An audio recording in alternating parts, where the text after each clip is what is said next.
Assalamualaikum warahmatullahi wabarakatuh. Halo teman-teman, jumpa lagi di Aryan M Channel. Oke, buat teman-teman yang klik video ini, saya harapkan mudah-mudahan teman-teman masih dalam kondisi sehat walafiat.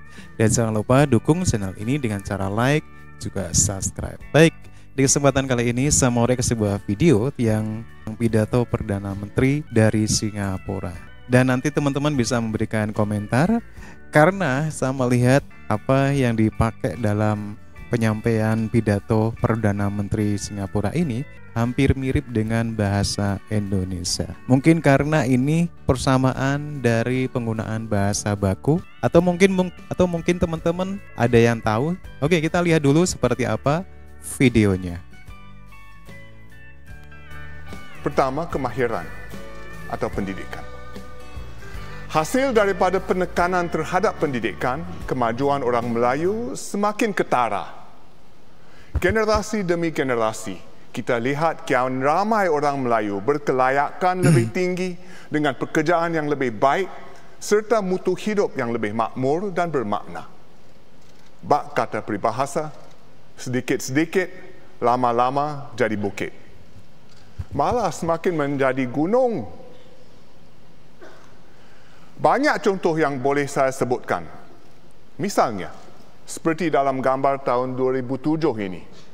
Jadi kita semua nampak muda ya. Penerima anugerah mendaki yang lulus dengan ijazah kepujian kelas pertama hanya 7 orang sahaja.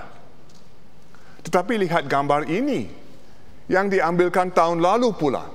Jumlahnya lebih 70 orang. Jadi dalam masa 10 tahun saja, jumlahnya melonjak naik.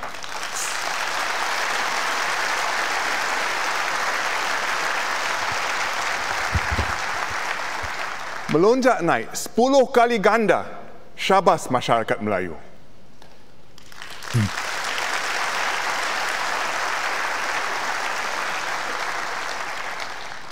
Terbukti generasi muda Melayu cemerlang dan kini memegang peranan penting dalam masyarakat. Di kalangan mereka ada yang merupakan penerima beasiswa seperti C.E. Muiz, Mufti dan timbalan masing-masing.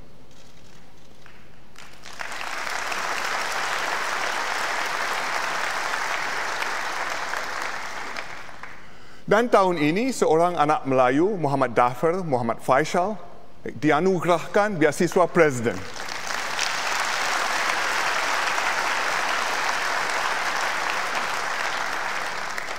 Dafir bukan sahaja cemerlang dari segi akademik, tetapi juga berjiwa masyarakat. Pada masa lapangnya, Dafir melakukan kerja sukarela. Ini Dafir ketika membantu adik-adik di rumah kanak-kanak bertapis dengan kerja sekolah mereka. Kepada Dafir sekeluarga, termasuk bapaknya SPS Faisal Ibrahim, tahniah.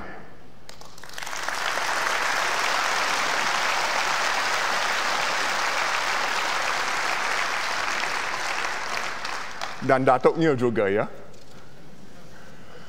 Lebih ramai ibu bapa Melayu kini sedar perlunya menghantar anak-anak bagi pendidikan prasekolah kerana ia memberi mereka permulaan yang baik sebelum melangkah ke sekolah rendah. Dan semakin ramai ibu bapa Melayu bersama anak-anak mereka menyertai program KMM atau kelas matematika di sisi anjuran M+3. Akan tetapi, lebih baik lagi jika ibu bapa mula menghantar anak mereka bagi pendidikan prasekolah pada usia yang lebih awal, seperti 3 atau 4 tahun.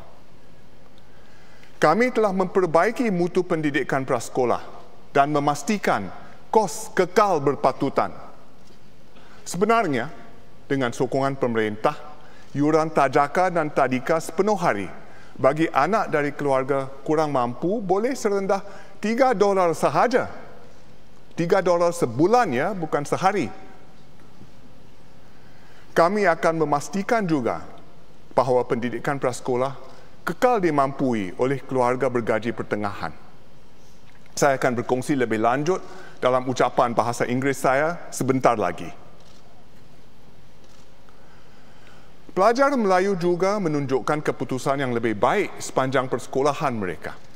Lebih ramai anak Melayu kini meraih diploma dan ijazah sarjana muda. Ada pula yang meningkatkan kemahiran selepas tamat ITE atau politeknik. Ini membantu mereka maju meniti tangga kerjaya dan memberi mereka pilihan kerja yang lebih luas. Contohnya, Muhammad Abdillah dalam gambar ini. 2 kali Abdillah gagal peperiksaan PSLE. Beliau kemudian belajar di sekolah Northlight. Pada hari pertamanya di Northlight, ketika ditanya guru-guru tentang cita-citanya, Abdillah menjawab, pereka, desainer. Sebenarnya, jauh di lubuk hatinya, Abdillah tidak yakin boleh mencapai impiannya. Tetapi dengan galakan guru-guru, beliau cemerlang di Northlight dan kemudian ke ITE untuk belajar animasi.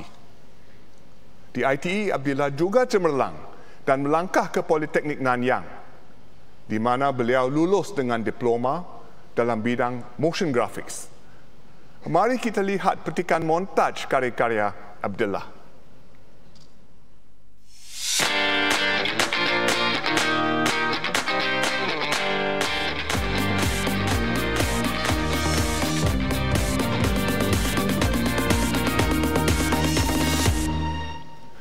Menarik sekali, ya.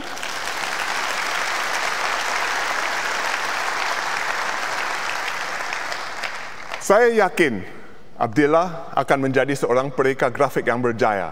Syabas Abdillah.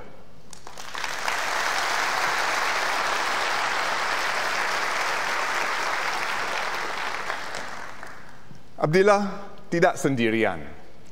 Ramai lagi lulusan ITE yang meningkatkan diri mereka. Ini sangat penting kerana permintaan bagi pekerja dengan kemahiran dan pengetahuan yang lebih tinggi terus meningkat. Di kalangan pelajar ITE, 7 daripada setiap 10 lulusan NITEC kini melanjutkan pendidikan sepanjang kerjaya mereka. Perangkaan ini, 7 daripada 10, sangat baik. Tetapi lebih baik lagi jika ia 10 dalam 10. Kementerian Pendidikan akan umumkan lebih banyak peluang bagi pelajar ITE meningkatkan diri. Secara amnya, lebih ramai pelajar kini layak masuk ke politeknik dan universiti. Dan ramai daripada mereka bukan dari keluarga senang. Oleh itu, kami akan pastikan bahawa yuran politeknik dan universiti dimampui pelajar seberapa mungkin. Oke teman-teman ya, demikian pidato Perdana Menteri Singapura. Dan kalau kita melihat ya, bahasa yang dipakai itu sepertinya mirip dengan bahasa Indonesia. Dan ini menurut saya pribadi, ini adalah karena Singapura memakai bahasa baku standar. Begitu juga Indonesia. Ini kalau menurut saya, kalaupun salah mohon dikoreksi. Dan menurut teman-teman penilaiannya gimana? Bahasa ini apakah benar karena penggunaan bahasa baku standar yang seperti Indonesia juga pergunakan dan berbeda dengan bahasa Melayu yang ada di Malaysia. Ini cenderung sama dengan bahasa Indonesia. Kalaupun ada sedikit beda, kalaupun ada beda mungkin sedikit. Oke teman-teman ya, demikian sebuah video yang menarik. Silakan teman-teman bisa berkomentar. Terima kasih, sampai jumpa lagi di video berikutnya.